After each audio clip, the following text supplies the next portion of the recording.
Hola, hola amigos, amigas, nos encontramos en un nuevo episodio de la cancha de Quique y Miro. Esta vez nos tocaba analizar un grupo más del Mundial. Recuerden que el episodio pasado nosotros estuvimos recordando uno de los mundiales más icónicos, el mejor de la historia para Enrique González y para muchos españoles, pero hay que hacer un paréntesis porque la seguridad, la estabilidad del Mundial 2026 está en riesgo por todo un contexto global que se está viviendo no solo en los países anfitriones, sino en el mundo. Sin más que hablar, yo les presento también a un invitado especial, Giovanni Guerrero, periodista mexicano que nos va a acompañar el día de hoy para abordar todos estos temas que están causando conmoción en el mundo del fútbol. Bienvenidos, Quique, Gio, ¿cómo estamos? Muy bien, muy a gusto. Y pues teniendo la compañía de Giovanni, pues mejor que mejor, para Gio, entender un poco todo este contexto que hay. Muy contento de verlos. Ya tenía mucho tiempo que no nos conectábamos y me da mucho gusto verlos y que me hayan invitado a su programa. muy bien, nosotros sin más que hablar, comenzamos.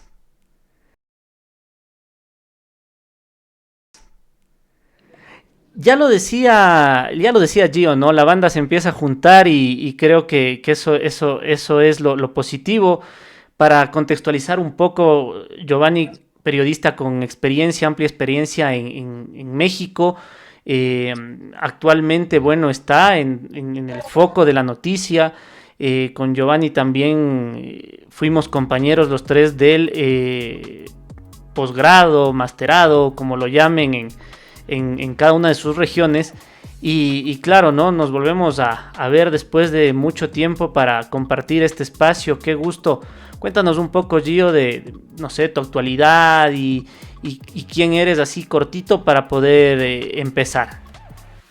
Bueno, yo empecé en los medios en el 2010 en Univisión Deportes, cubriendo mayormente boxeo y fútbol americano, NFL.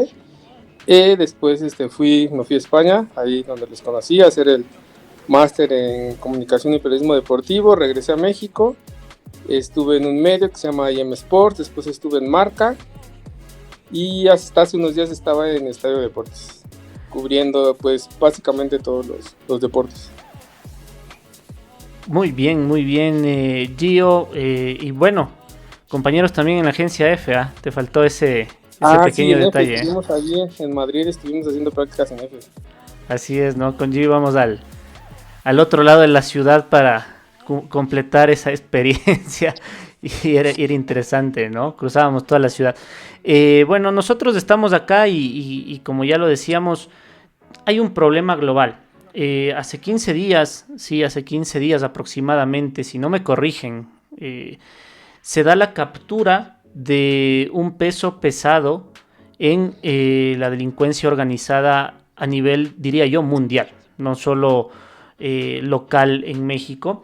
Y eso generó un caos. Para contextualizar un poco, como ya es costumbre nuestra, vamos a presentar un poco aquí de material que hemos recopilado en redes sociales. Si bien es cierto, ya ha pasado 15 días, pero para eso también tenemos acá a Giovanni para que nos cuente un poco más. Vamos a ver un poco, no todo, de cómo fue o lo que explica el general Ricardo Trejo, de cómo fue el operativo donde fue abatido Nemesio Oseguera, alias El Mencho. Bueno, ya se procede personal de seguridad del Mencho contra el personal militar. El Mencho sale, dejan un grupo con una gran cantidad de armamento. Realmente fue un ataque muy violento el que realizó el personal de la delincuencia organizada y el personal militar de fuerzas especiales repele la acción. Fallecen allí en total 8 delincuentes. El día de ayer se comunicó que habían sido 4 porque era la información preliminar que teníamos hasta el momento. Como ustedes bien saben, después que terminan las operaciones, bueno, ya se procede a revisar todo el área y se localizaron 4 cuerpos más. Se aseguraron 7 armas largas, 2 lanzacohetes. Los lanzacohetes, uno era tipo RPG y otro blindicide. El RPG es un lanzacohetes ruso que, por cierto, en 2015 fue el que emplearon para derribar un helicóptero de la Fuerza Aérea por el área de Autlán de Navarro, precisamente en una operación que se había montado para detener a este delincuente. 8 vehículos se aseguraron también, 2 racers, cartuchos y cargadores. El Mencho y su círculo cercano emprendieron la huida y se internaron en una zona boscosa. Este complejo de cabañas estaba en las orillas de Tapalpa. Entonces, aledaña estaba una zona boscosa y es hacia donde se dirige el Mencho y su círculo cercano. Se establece un cerco, los persigue el personal de fuerzas especiales, lo ubican oculto entre la maleza, ellos hacen fuego contra el personal de fuerzas especiales, llevaban ahí lanzacohetes también. Debido a la presión ejercida por la acción militar, no los usaron, los lanzacohetes, afortunadamente. Sin embargo, sí impactaron a un helicóptero de una fuerza aeromóvil. Este helicóptero se vio obligado a realizar un aterrizaje de emergencia en una instalación militar cercana en Sayula, Jalisco. Ahí es donde aterriza este helicóptero. Afortunadamente no hubo personal militar herido en esta acción. Posteriormente, el personal militar repele la agresión, resulta herido el Mencho con 2 de sus escoltas y se detienen a 2 delincuentes más. Ayer, como se informó el día de ayer en el comunicado de prensa, se aseguran 3 armas largas, 2 cortas, un lanzacohetes, granadas, cargadores y cartuchos. Ahí desafortunadamente resulta herido un militar. En la primera acción que les dije, en las cabañas, también ahí resultaron heridos 2 militares. Una vez que se controló la situación, el personal de sanidad militar acude al lugar donde estaba el Mencho y su círculo de seguridad, sus 2 escoltas heridos. Determinan que es necesario evacuarlos, estaban muy graves, se pide el apoyo de un helicóptero para que descienda y sean trasladados a una instalación médica en Jalisco, y se traslada al Mencho, sus 2 escoltas y el oficial herido. Desafortunadamente fallecen en el trayecto. Debido a eso, se decide en ese momento que ese helicóptero se dirija al Aeropuerto Internacional de Morelia, en Michoacán, en donde está un avión caza de la Fuerza Aérea. Ok, en contexto, esta es la declaración y cómo lo manejaron, ¿no? Y ahí vamos a entrar un poco al conversatorio ya contigo, Gio. Fuera de cámaras nos decías, tú estás en la Ciudad de México, o bueno, vives en la Ciudad de México, pero tú estás más al tanto de cómo es la situación ahí. Esta versión que ha circulado es verídica. ¿Quién era el Mencho? Para contextualizar un poco más, y cómo generó el impacto que más adelante vamos a seguir viendo. Bueno, el Mencho era el líder del cártel Jalisco Nueva Generación, y bueno, lo abatieron, y a raíz de que se supo que había fallecido, pues hubo muchos problemas, sobre todo en el estado de Jalisco. Lo agarraron en un municipio ahí de Jalisco, y lo que es todo Jalisco, Guanajuato, Michoacán, fue donde hubo problemas. Colima, que son los estados colindantes a Jalisco, hubo cierre de carreteras, hubo quema de autos, tuvieron que cerrar negocios, hubo mucha violencia a raíz de la captura del Mencho. Ya después todo se calmó, ya para eso fue el domingo. El lunes y el martes estuvo un poco más tranquilo, y ahora lo que esperan las autoridades, bueno, con la caída del Mencho no se acaba el cártel Jalisco Nueva Generación, ¿no? Están esperando el reacomodo y cómo quién va a ser el nuevo líder, ¿no? Y el que va a manejar todas estas cosas. El Mencho era de los narcotraficantes más peligrosos y más buscados por parte de Estados Unidos. Daban $15 millones por saber dónde estaba o información que llevara a su captura. Entonces eso era un narco muy peligroso. El cártel Jalisco estaba prácticamente en todo México y solo en el norte no hay tanto porque están otros cárteles, el cártel de Sinaloa, pero básicamente el Mencho el cártel Jalisco Nueva Generación estaba en toda la República Mexicana. Porque te digo, con el abatimiento del Mencho, pues no se acaba el cártel Jalisco Nueva Generación. Tú nos decías, y bueno, algo que yo quiero preguntar, estamos viendo aquí también recopilando un poco de material que circulaba en redes. Sabemos lo que las redes sociales también son, a veces incluso pueden ser, no sé, fotografías antiguas o ahora con la IA también hay un poco de engaño en eso. Pero se hablaba de que incluso había estos famosos narcobloqueos, estos famosos atentados en localidades fuera del punto central del conflicto, como en este caso Puerto Vallarta. Incluso se escuchaba en las localidades que son muy turísticas que había este tipo de explosiones. ¿Por qué se da esto? ¿Es verídico?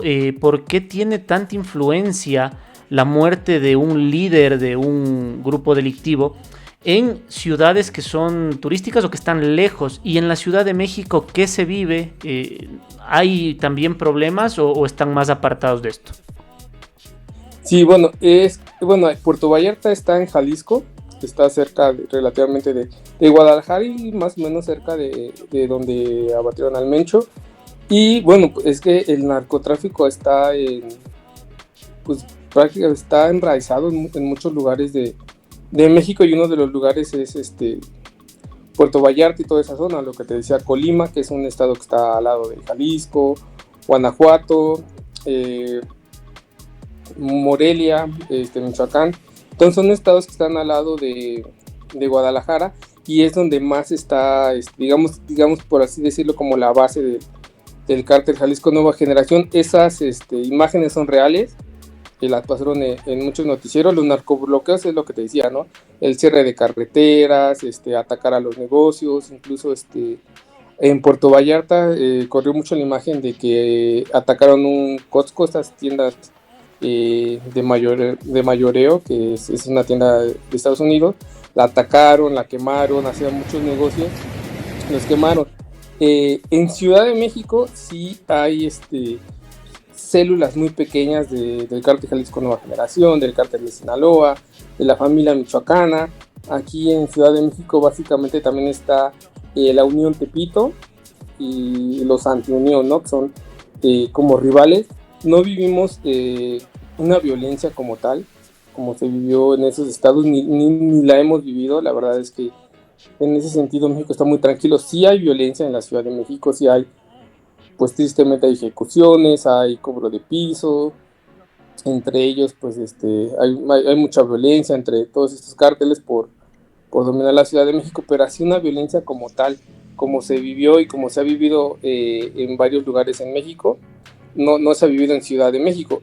Por ejemplo, creo que fue casi como 3-4 años que agarraron al ratón, el hijo del Chapo Guzmán, que lo agarraron en Sinaloa, que también fue prácticamente lo mismo que pasó ahora que cayó el Mencho, pero ahí sí el presidente era Andrés Manuel López Obrador, y él confesó que soltaran lo tuvieron que soltar ratón para que no hubiera tanta violencia. Y aún así ha habido mucha violencia. También hace poquito que agarraron a Ismael El Mayo Zambada, que al parecer los chapos, los chapitos que le llaman, fueron los que lo pusieron para que lo agarraran, y ya está preso en Estados Unidos. Entonces, desde ese momento Sinaloa también hay una guerra constante entre los mayitos y los chapitos, y es muy complicado, ¿no? Incluso ahí en todo ese estado de Sinaloa, y básicamente en Culiacán, en Mazatlán, después de las 6-7 de la noche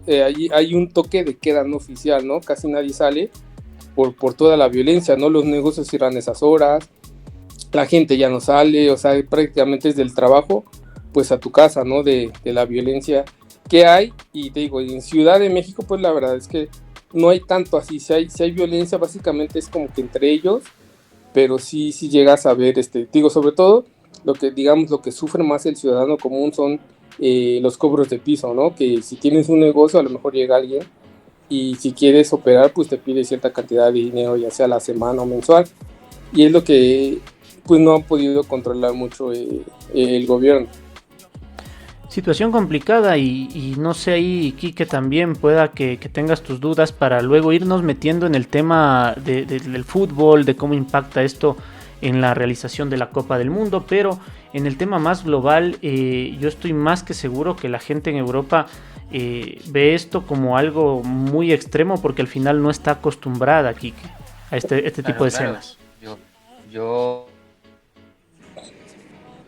Quique está con un poco de mala señal en este momento. Ya retornamos, ya regresamos con Enrique, que tiene que corregir ahí un poco el tema de la señal. Vamos a ver, está volviendo. Sí, problemas técnicos. Pasa hasta en las mejores familias esto, ¿no? Ahí está, de vuelta. He vuelto. Has vuelto, vamos. Pues es lo que decíais, a mí me deja todo un mal cuerpo. Bastante, pues eso, muy mal cuerpo, y sobre todo porque pues repasando un poco los cuarteles generales de las selecciones y sobre todo este último parón FIFA de lo que es un poco clasificatorios y demás, claro, en 15 días Portugal y Bélgica se van a México a jugar amistosos. Luego también tenemos el clasificatorio, que Irán ya ha dicho que no se va a mover por cuestiones evidentes, porque no se puede montar en un avión. Allá vamos. Y todo, o sea, es todo, dices, joder. Sí, ese es el problema. Ese es el problema. Pero bueno, no solo afecta a México, es que estamos hablando que quien ha agitado todo el avispero es Donald Trump. Y Estados Unidos. Y para allá vamos a ir, para el tema de Donald Trump, que Quique le tiene un gran afecto, creo, al presidente Donald Trump. Siempre le tira ahí sus factos.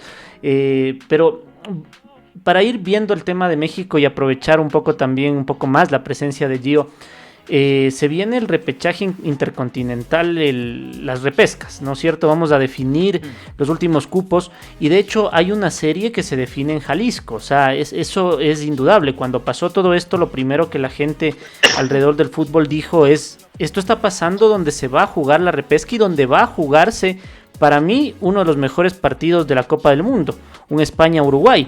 La gente y esto es probado porque ha pasado y se ve que hay gente que está ya vendiendo sus boletos porque no quiere ir. ¿Qué garantías de seguridad se va a tener en el Mundial? ¿Ha habido pronunciamiento de parte de las autoridades? Gio, ¿crees que sería factible cambiar de sede ya sobre la hora? ¿Cómo ves tú ese tema? Obviamente, pues el gobierno de México, encabezado por Claudia Sheinbaum, da todas las garantías de seguridad. Yo no creo que vayan a salir a decir que no pueden. Están dando todas las garantías, se han reunido con Infantino. Por ejemplo, ahora que fue lo del Mencho, unas semanas, después de eso se iba a realizar el Mundial de Clavados ahí en Guadalajara y se canceló. Que también eso llamó mucho la atención, como bien dice aquí, que vienen los repechajes, viene Portugal y viene Bélgica también a jugar los amistosos, y yo creo que esa va a ser una buena prueba para México, no solo para la logística deportivamente hablando, sino también de seguridad, y vamos a ver qué tanto puede afectar, ¿no? Todos aquí en México pues tenemos confianza de que no pase nada, pues nada raro durante sobre todo durante el Mundial, ¿no? Por ejemplo, allí en el estadio Akron, donde se va a jugar el Mundial, hace yo creo como 6, 7 meses, está el estadio, pero al lado no hay nada, es como, en México le decimos terrenos, como campos descampados, o sea, no hay nada, y alrededor del estadio encontraron 10 fosas clandestinas, ¿no? Con cerca de 456 cuerpos, ¿no? No identificados. Entonces, también eso llamó mucho la atención. Se pidió, así como no tan directo, pero sí se pidió que no se sacara tanto esa información. Pero pues es información que hay, es información real que pasa en un lugar donde va a ser el Mundial. Como dice, ahí va a ser España-Uruguay, de los mejores partidos, no es que el mejor partido que nos tocó en México. Y yo creo que estos repechajes y que estos juegos amistosos que va a tener México van a ser una buena prueba para probar la seguridad aquí en México. Yo no sé si ahí me voy a meter en una situación o en una pregunta un poco controversial.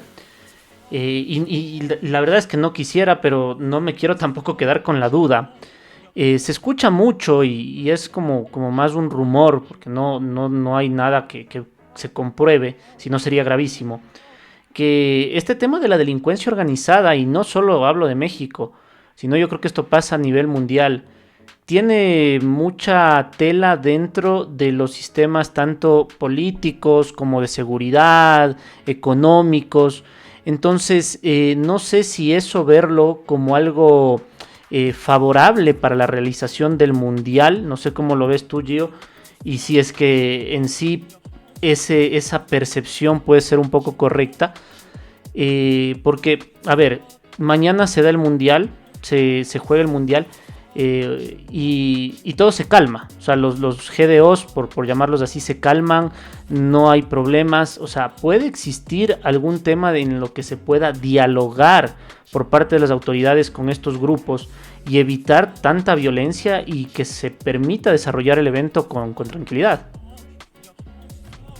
Sí, mira, es lo que dicen los expertos o lo que recomiendan, ¿no? Y también es una crítica, ¿no? Porque ¿cómo te vas a sentar a negociar con los narcotraficantes, ¿no?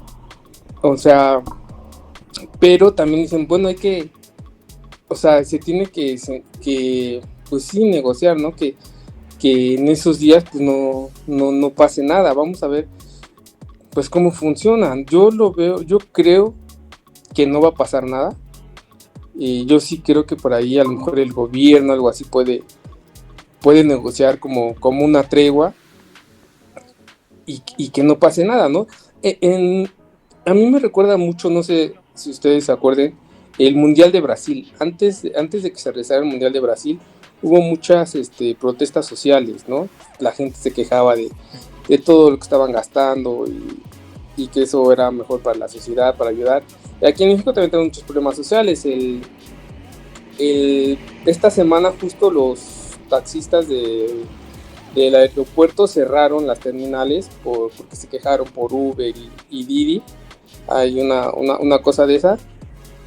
Pero lo que llama la atención es que el líder de los taxistas del aeropuerto, o sea, abiertamente dijo, esto se tiene que solucionar antes del Mundial, si no en el Mundial van a ver lo que podemos hacer, ¿no? Y fue como una amenaza así de si no nos resuelven ahorita en el Mundial, que está todo el foco del mundo aquí en las 3 sedes, pues van a ver lo que podemos hacer, ¿no? A lo mejor protestan, cierran calles, no sé.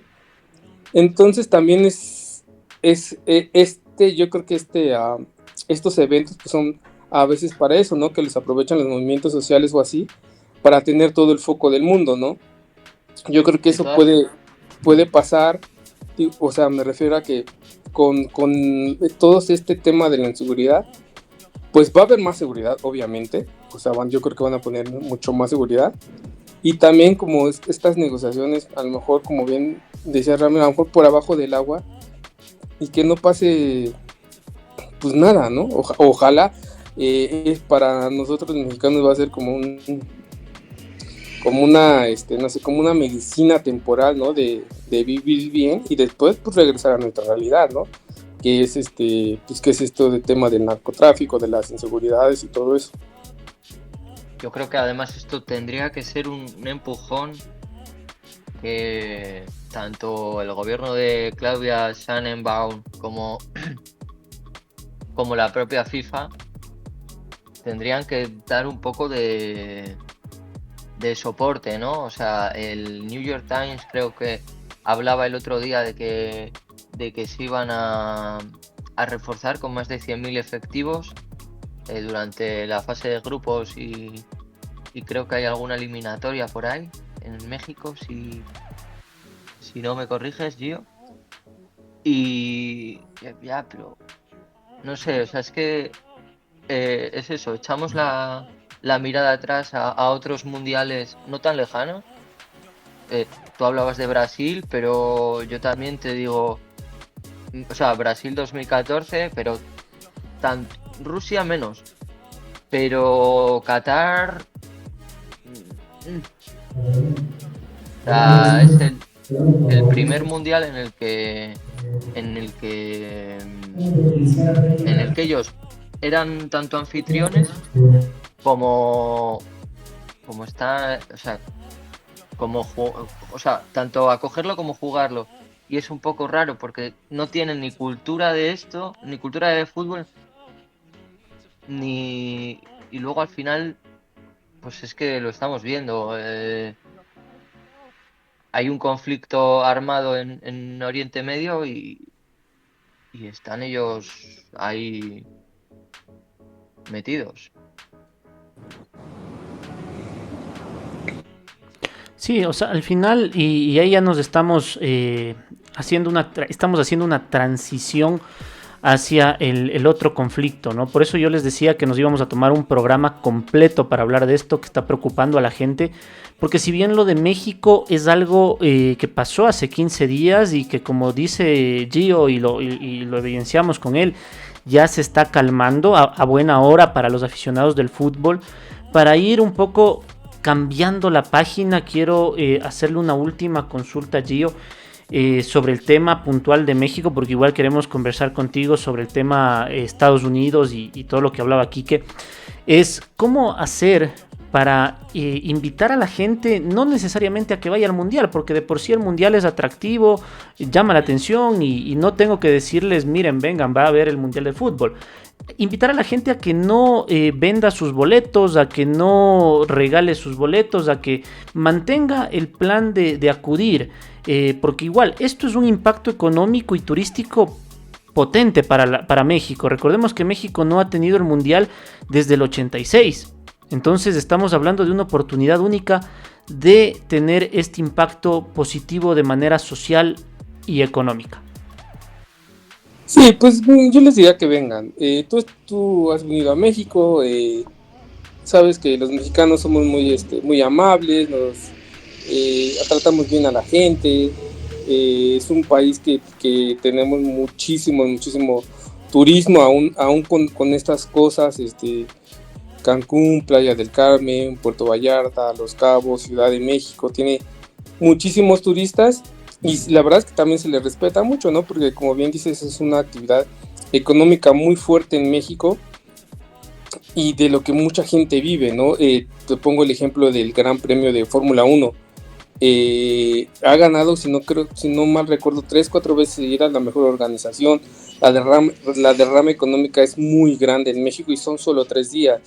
Y no ha habido problema, ¿no? O sea, no has escuchado que algún turista le hayan hecho algo, que haya pasado algo, bueno, digo, en Ciudad de México casi no pasa, pero un atentado, algo raro así, no ha pasado en Ciudad de México en el Gran Premio de Fórmula 1. También creo que ese puede ser parámetro para el Mundial, ¿no? A pesar de toda la inseguridad que vivimos en la República Mexicana, pues realmente no, en ciertos eventos, pues la hemos librado, ¿no? Y yo creo que va a pasar en el Mundial, que va a ser un buen Mundial socialmente hablando, que México se está preparando mucho, ya le invirtió mucho, por ejemplo, al estadio, a la renovación del Estadio Azteca, que ahora se va a llamar Banorte, le está invirtiendo mucho a transporte público, a las vialidades. Ahorita, digo, pues un poco lo que yo vivo cerca del aeropuerto, están arreglando el aeropuerto, es un caos ahorita, pero bueno, son obras que se nos van a quedar a los mexicanos en el futuro, ¿no? y que también pues es para el servicio de los turistas y que se la pasen bien, y también va a quedar para los turistas, ¿no? Yo les invitaría a que vengan, que no tengan miedo. Digo, en México queremos mucho a los extranjeros, los acogemos bien, entonces yo les diría que vengan sin ningún miedo, sin ningún temor, y que aunque tenemos pocos juegos se la van a pasar bien. Sí, lo que decía Gio, bueno, en sí destaco eso de México. Yo visité México por allá por 2013, ¿no? Y es bastante tiempo de lo que yo estuve por México. Un país muy, muy bonito. Todavía no conocía a Gio porque le hubiera hecho una visita ahí en México, pero la comida es muy rica, la gente es muy cálida. Como en todo país, creo yo, latinoamericano, hay que tener un poquito de cuidado en el tema de seguridad, eso es muy normal. Pero sí, es algo, o sea, lo que ahora pone un poco el miedo en la gente, creo que es ver todo esto de las redes sociales y todo lo que pasó con el tema de la captura, o bueno, la ejecución de una persona, ¿no? De una persona importante en el sentido negativo, y que también estaba siendo ya perseguido, creo que por varios años. O sea, no es algo que se decidió de la noche a la mañana, seguramente. Y a final de cuentas, bueno, ese es el mensaje, ¿no? Luego vamos a pasar a otro tema complicado y mira, te pido, Kike, que me recuerdes, porque al final, antes de cerrar el episodio, yo quiero preguntarle también a Gio cómo ve a la selección de su país, aprovechando esa presencia acá de Giovanni, pero no me dejen olvidarme de eso. Vamos a pasar a el problema que hay, en cambio, en Estados Unidos, ¿sí? Estados Unidos, en cambio, es es otra sede del Mundial, y tiene el problema de la guerra con Oriente Medio. O sea, estamos hablando de si lo que hablamos de México está aquí, los Estados Unidos está acá. O sea, estamos hablando de un conflicto mucho más grande. Vamos a ver asimismo un corto. Este es mucho más corto de lo que últimamente ha pasado con Estados Unidos y lo que está acarreando esto. Nadie parece saber cuándo podría terminar la guerra de Irán, ni siquiera el hombre que la empezó. Esto responde Trump. Pero en esa misma conferencia de prensa también dijo esto.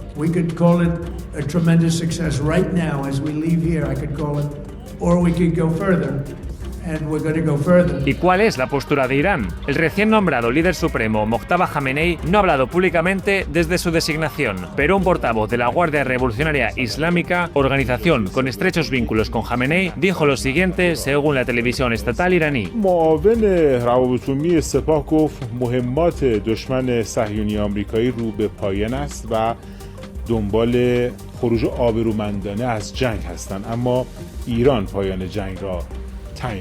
¿Por qué ha dicho entonces Trump que terminará pronto? Probablemente para reducir la preocupación global por el alza en los precios del petróleo. I think the immediate goal of calming the markets is important and certainly top of mind. And I think the thought going into it was, we can handle higher prices for a few weeks, but as we see, it hasn't even been a few weeks, and it's starting to hurt already. So I think you see some indecision in these remarks. Los ataques iraníes en el estrecho de Hormuz, por el que transita una quinta parte del petróleo mundial, han obligado a los barcos a permanecer inactivos y han disparado los precios. El precio del barril de crudo saltó de unos $70 antes de la guerra a casi $120 a principios de esta semana. Tras las declaraciones de Trump sobre el fin inminente del conflicto, el precio cayó a menos de $90 por barril. En un nuevo intento por estabilizar los precios, Trump anunció que pondría fin a las sanciones relacionadas con el petróleo. No especificó si eso incluye las sanciones al petróleo y gas rusos impuestas tras la invasión a gran escala de Ucrania por parte de Putin en 2022. Nadie parece... Bueno, ese es un poco de lo que está pasando, y citando al medio, simplemente que me faltó DW en español. ¿Qué es lo que sucede? Y aquí les voy a dejar la pregunta de debate para conversar un poco. Yo escuché en redes sociales a Martín Lieberman, quizás Gio lo ubica más porque es un periodista importante acá en Latinoamérica, que él, dice que su percepción, no está contando una noticia, pero dice que su percepción es que el Mundial se puede suspender. Y fue brutal la declaración de él. Investigando un poco más, investigando un poco más, hay otros periodistas que ellos sí dicen tener fuentes acá en Latinoamérica que escucharon o que les han informado que es muy probable o que están por lo menos pensando retirarse del Mundial 5 selecciones, si es que no se suspende. Ojo, Alemania, Sudáfrica, Francia, Bélgica e Irán, que Irán me parece ya lanzó igual un comunicado, ahí me corrigen o lo respaldan.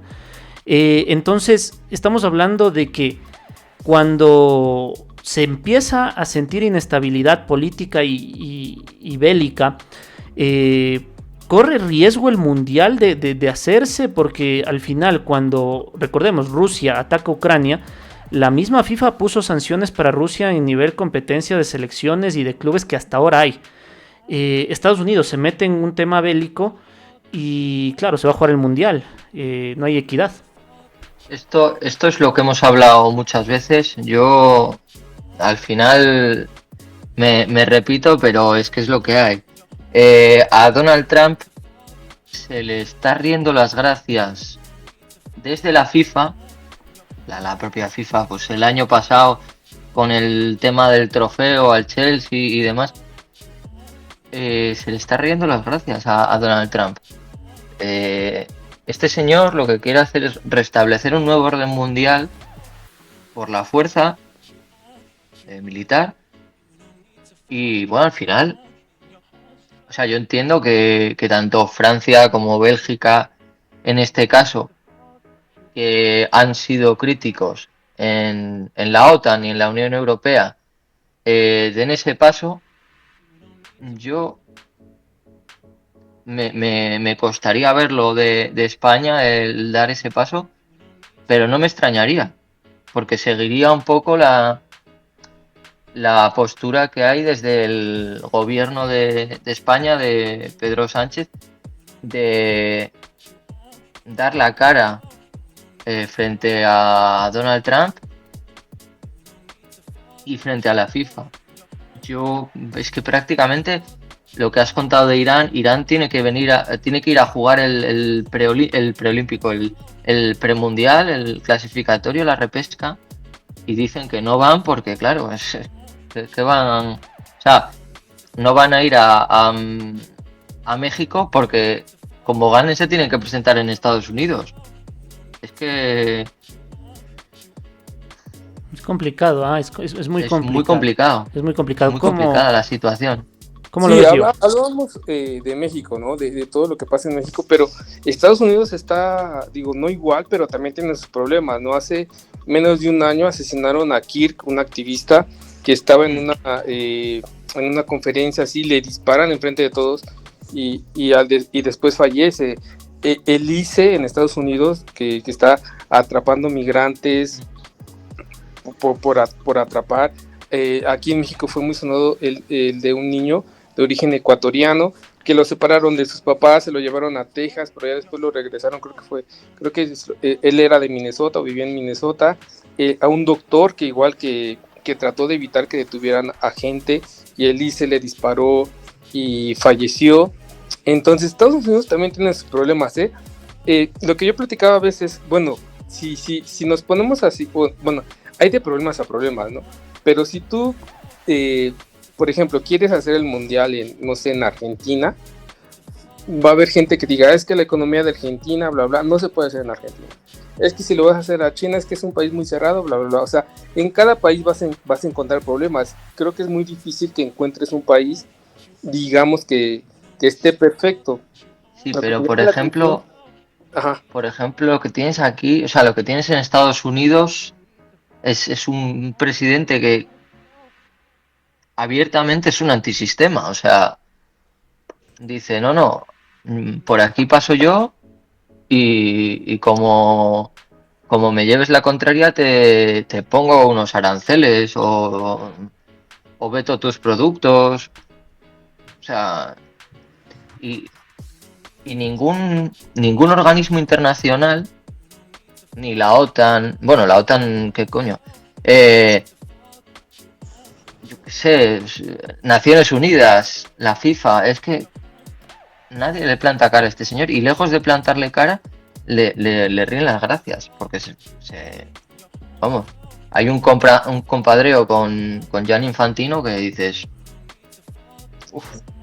Sí, y por ejemplo, lo que yo leía que no pude comprobar la información, pero Estados Unidos sería el primer país en organizar un evento, ya sea Juegos Olímpicos o Mundial, que está en guerra, ¿no? Esa sería también la primera vez que pasa, lo que decía aquí, que Irán y Ramiro, Irán ya mandó como formalmente que ya no quiere, que no va a venir al Mundial, ¿no? Y la respuesta de Donald Trump fue, no, sí vengan, pero no vengan porque su seguridad corre peligro, ¿no? Y la FIFA no se ha pronunciado a eso.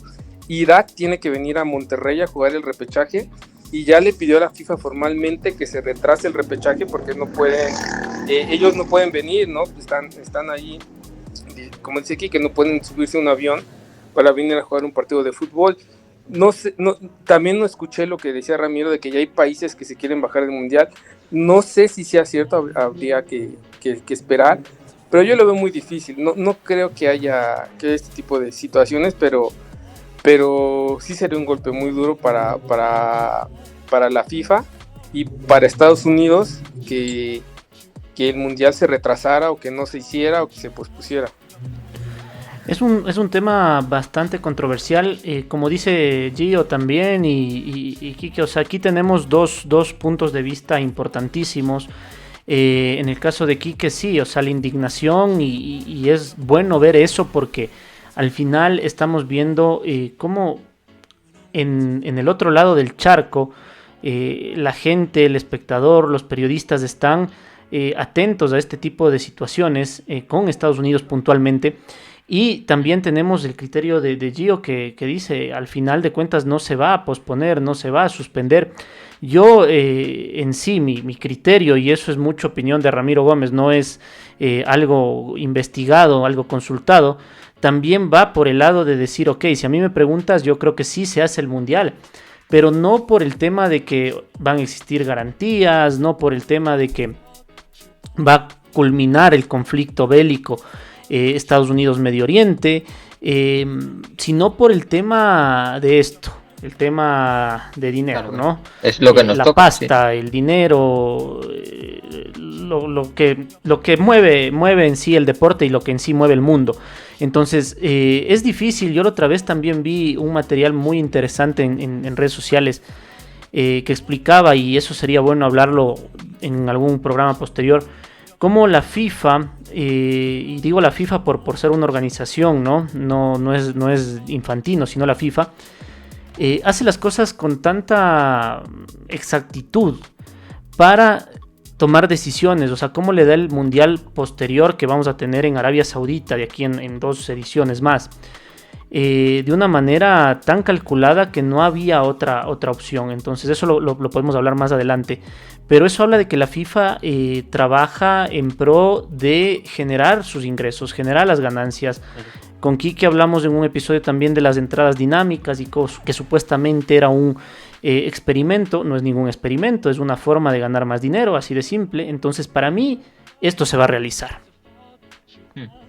Esto se va a realizar, no hay otra opción. Entonces, invitar a la gente que en sí, bueno, lo de las redadas con el gobierno de Estados Unidos tiene que parar también, así como hablamos con Gio, ¿no? El tema de que, a ver, se negocia debajo de la mesa un poco la seguridad.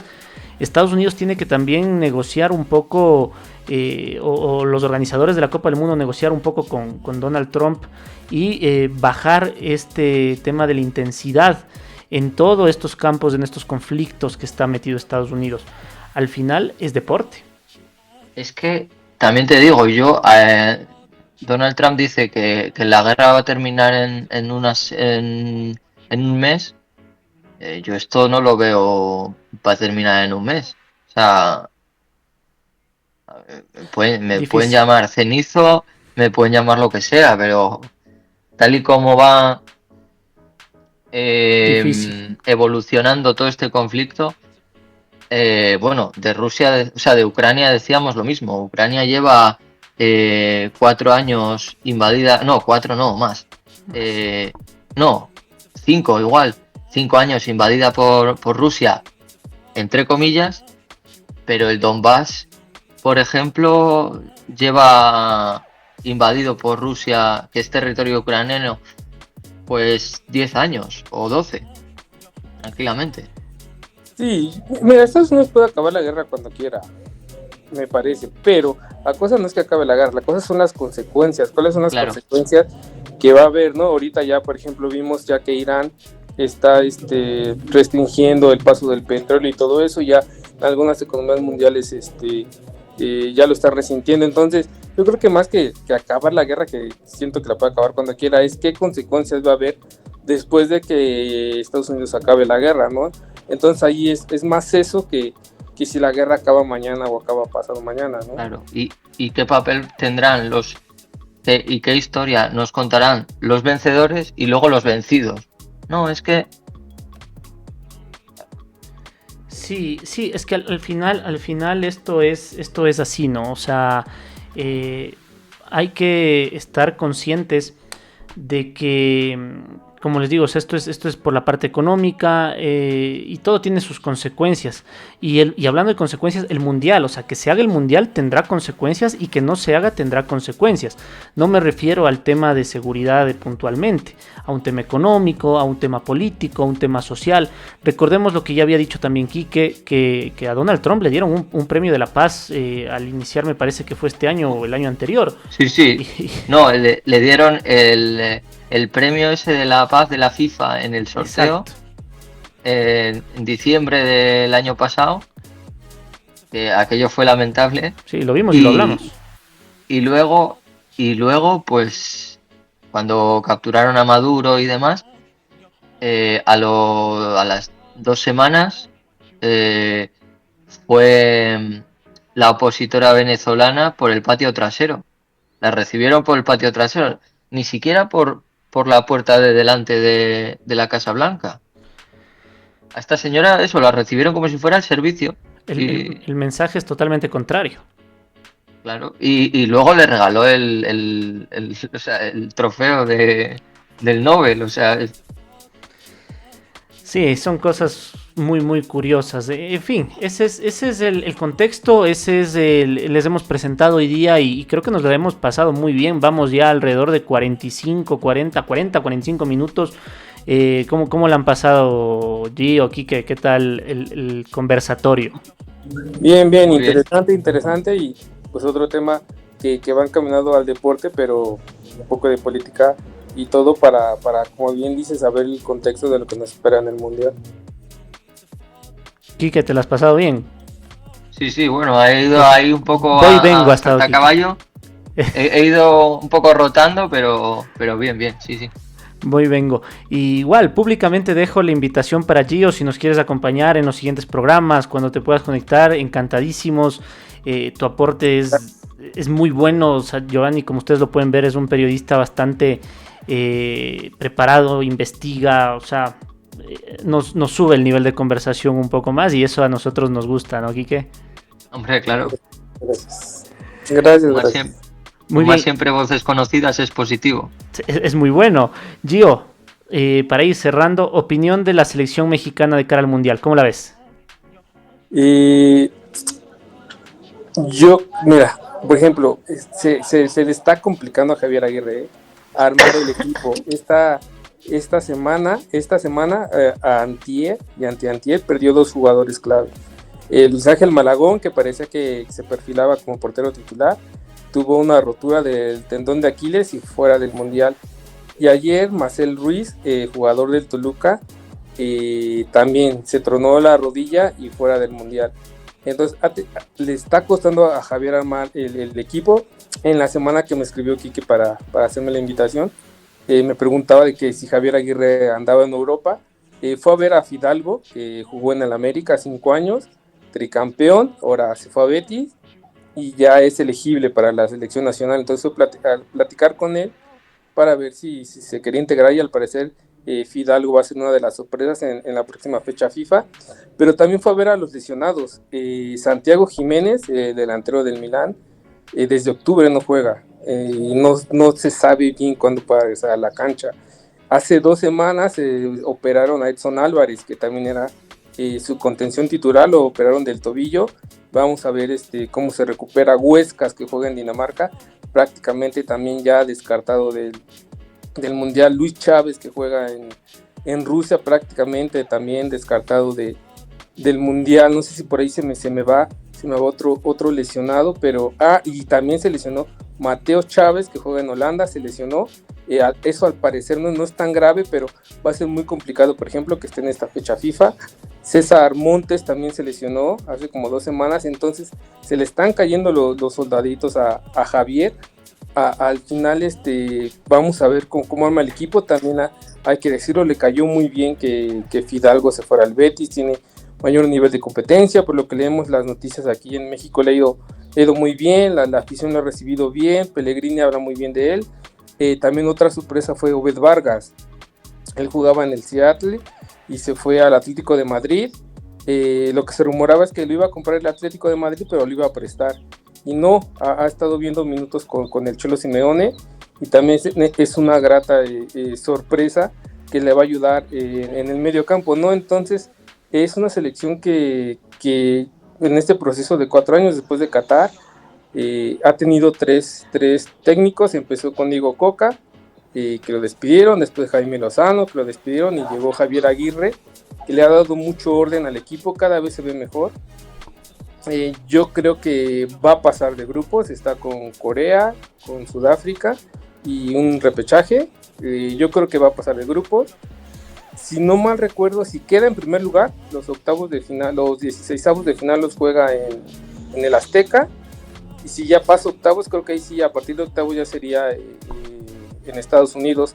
Entonces ahí pierdes el factor de localía, pero yo creo que México, no recuerdo bien qué cruce tendrían 16avos de final, pero yo creo que octavos, cuartos, yo le voy más que llega a octavos de final, y que tampoco me parece una posición mala, ¿no? Que México hasta Qatar, del 1994 a Rusia 2018, había pasado todas las fases de grupos, no había quedado en los primeros 16 lugares, y no me parece tan mal que a veces México aparezca en el lugar 12 del mundo, ¿no? Con la poca formación de jugadores que tenemos, con una liga no tan competitiva, llena de extranjeros y así, que de repente en un mundial llegas al lugar 11, 12, no me parece mal. Obviamente todos queremos que México crezca, que dé ese paso a octavos de final y quedar entre los 8 mejores, pero que quede en octavos o que avance más, no me parece malo. Sí me parecería muy mal, obviamente, que no pase de fase de grupos, que lo veo muy complicado, y que se quedaran 16avos de final también me parecería pues un fracaso por parte de la selección. Muy bien, interesante la actualidad de la selección mexicana. Esperamos que le vaya muy bien, queremos que le vaya muy bien a México, España, Ecuador y a toda Latinoamérica para el Mundial. Yo les agradezco muchísimo, te agradecemos, Gio, una charla muy nutrida, es muy bueno volvernos a ver después de mucho tiempo, y nada, encantados de tenerte acá con nosotros, y te esperamos en una nueva oportunidad. No, muchas gracias a ustedes por la invitación, y sí, ahí estamos en contacto para ver cómo nos podemos conectar otra vez. Espectacular. Yo agradezco igual a todos ustedes que nos han acompañado en este camino del episodio 7, y a ti, Quique, también agradecerte por estar, va, viene, pero ahí al filo de la información. Quique, un abrazo. Efectivamente. Un abrazo. Gracias. Esto ha sido La Cancha de Quique y Miro.